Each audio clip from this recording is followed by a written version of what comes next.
Well, hello to everybody. This is Christina Alley, licensed mental health counselor in Orlando, Florida, and I wanted to make a quick video just to share something about trauma recovery. I know that a lot of times when people come to me, they come for trauma recovery, and that's one of my things I love working with. I use a number of different protocols to work with trauma, including EMDR, RTM, and ART, and so those are just a few of the things that I work with, but even in all of those, I think one thing that's super important to remember, no matter what type of therapy you're going through, is, trauma recovery is really best suited in 3 phases. And the 3-phase approach that I take comes from Judith Herman, that she shares in her book, Trauma and Recovery. And I think this is actually something that's even further down the line. I forget the origin of it because I think she was referencing something too. But the 3-phase approach is safety and stabilization. Step 1. Step number 2 is remembrance and mourning. That's phase 2. And the 3rd phase is reconnection, reentry. And so I'm not going to make this long, but just so you have an idea of what that means is, a lot of times people want to jump right into that trauma work. They want to jump right in. They want to deal with their trauma. They're ready for it. They're wanting to come into therapy, and they want to deal with that immediately. And sometimes, depending on the case, it could be really important to make sure that that safety and stabilization piece is actually in place before we jump right into that heavy lifting, which is that remembrance and mourning, actually dealing with the events of what happened. And so let's talk about safety and stabilization really quick, and I'll kind of explain what that is. So safety and stabilization is something that includes our everyday life. If I'm seeing a client, they should be sleeping well, they should be eating well, they should be able to find support when they need it outside of counseling. So they should have the community supports, maybe the spiritual resources would go under that category, making sure that their health is in order. In other words, safety and stabilization has a lot to do with making our good life a good life right now in the present moment. And so before I add in any of that really tough stuff, I want to make sure that they're able to have a decent day. They're sleeping okay, they're eating okay, and that's kind of a fine and delicate balance between, safety and stabilization and remembrance and mourning, because sometimes the remembrance and mourning has a lot to do with the safety and stabilization because they can't sleep because of the nightmares of whatever.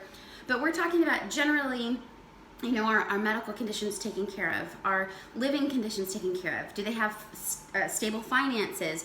So these are all things that will make it a lot easier for me as a clinician to go in and then work with the trauma. So safety and stabilization is always first, and don't underestimate the power of a spiritual community.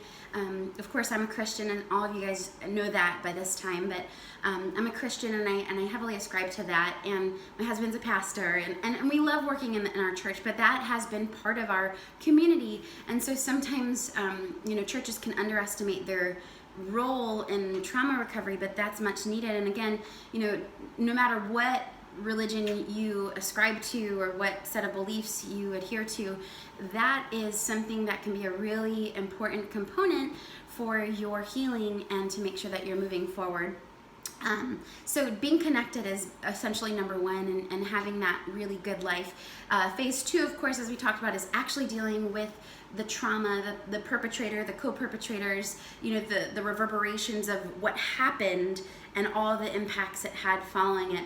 So that can be a really important part of therapy, and essentially that's when I really think somebody's ready to use the tools that I have, as well as maybe another clinician has other tools that they use for that phase.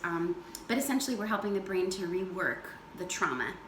And the 3rd phase is a beautiful phase, one of my favorite phases, and so rewarding as a clinician to see it, and so rewarding. I've gone through my own trauma work, and this is my favorite part of this. Actually, this video is even part of my reconnection, reentry from dealing with my trauma. But what that means is essentially we use our story, we use our experiences, we use our learned knowledge, we use the skills that we've developed from this difficult thing in our life, and we can share that with other people. We can connect with other people in a different way.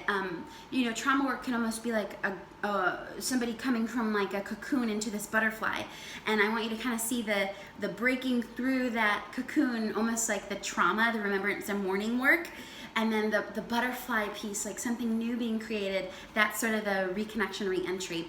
So a lot of times after the trauma work has been finished and the everyday life is good, the boundaries are in place, the connections are in place, the codependency has been addressed, then the really exciting thing is that a lot of times people find these either newly discovered for the first time aspects of who they are, or maybe they are kind of undergoing a sort of a reclamation or reclaiming of the things that were lost to the trauma. Maybe the joy, the confidence, maybe, you used to, because of the trauma, you had certain triggers, you wouldn't go certain places, you wouldn't do certain things, but now in reconnection, re-entry, sort of in this newfound place, you can reconnect with the world around you, you can re-enter into the world around you with this newfound sense of self, this newfound sense of strength.